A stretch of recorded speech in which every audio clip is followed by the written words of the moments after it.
अगर हम equity market की बात करें तो इक्विटी मार्केट में हमने अगेन गिरावट आती हुई देखी। ये चौथा हफ्ता है जब हमने भारतीय शेयर बाजार में गिरावट होती हुई देखी। निफ्टी करीबन 23,100 के लेवल के आसपास क्लोज होती हुई नजर आई। वहीं बैंक निफ्टी की अगर बात करें तो करीबन 53,400 के लेवल के आसपास बैंक निफ्टी बंद होती हुई नजर आई। ये चौथा हफ्ता है जब हमें लगातार इक्विटी मार्केट में गिरावट होती हुई देखी।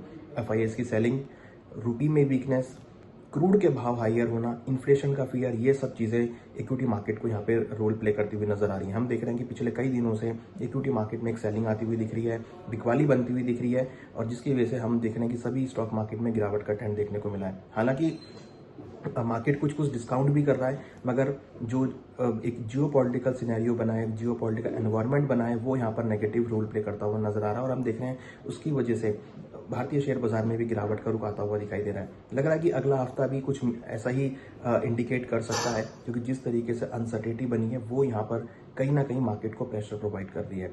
तो यहाँ अगर हम लेवल्स की बात करें तो निफ्टी में स्ट्रॉन्ग सपोर्ट करीबन 22,500 का होगा, और ऊपर में रेजिस्टेंस करीबन 23,500 का होगा।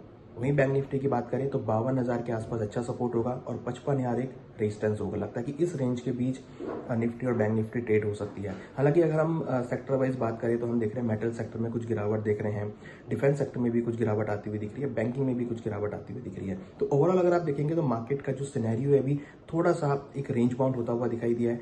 दूसरा बड़ी बात कि यहाँ रुपी कंटिन्यूस वीक होता हुआ दिखाई दे रहा है, और रुपी जो है 93 के लेवल पे आता हुआ दिखाई दिया है। तो रुपी के अंदर अगर हम बात करें तो कहीं ना कहीं जो रुपी की वीकनेस है वो यहाँ पर एक डेंट लाती हुई दिखाई दे रही है।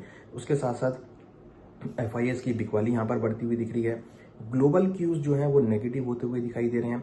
क्रूड के भाव कंटिन्यूस बढ़ते हुए दिखाई दे रहे हैं, जो अगेन इन्फ्लेशन का फियर पैदा कर रहे हैं।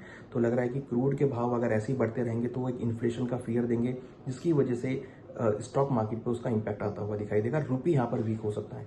प्लस डॉलर इंडेक्स जो इंक्रीज हो रहा है उसकी वजह से डॉलर की डिमांड बढ़ रही है, रुपये की डिमांड कम होती हुई दिख रही है। तो वो भी एक इंडिया के लिए यहाँ पर एक जो है कहीं ना कहीं सेटबैक लाता हुआ दिखाई दे रहा है। बट अगर हम दूसरी तरफ बात करें तो इंडिया पे उतना ज़्यादा इंपैक्ट नहीं पड़ रहा है, केवल क्रूड एक रीज़न है जिसकी वजह से हम भारतीय बाजारों में गिरावट देख रहे हैं। हालांकि ऐसा भी लग रहा है कि जो मार्केट है वो कहीं ना कहीं अब वॉर को डिस्काउंट करती हुई नजर आ रही है, और अगर ये डिस्काउंट होता है तो हम एक अच्छा रिवर्सल भी इक्विटी मार्केट में आता हुआ देखेंगे। हालांकि सपोर्ट लेवल काफ़ी इंपॉर्टेंट है, जिस पे हमें फोकस रखना चाहिए, और कहीं ना कहीं बहुत शॉर्ट टर्म ट्रेडिंग को हमको यहाँ पर एक को हम यूज़ कर सकते हैं। शॉर्ट टर्म ट्रेडिंग मीन्स कि ज़्यादा लंबी पोजीशन ना लें, विद स्ट्रिक्ट स्टॉप लॉस के साथ पोजीशन लें, रिस्क रिवॉर्ड को मेंटेन रखें, और रिस्क मैनेजमेंट को प्रॉपर ध्यान रखें।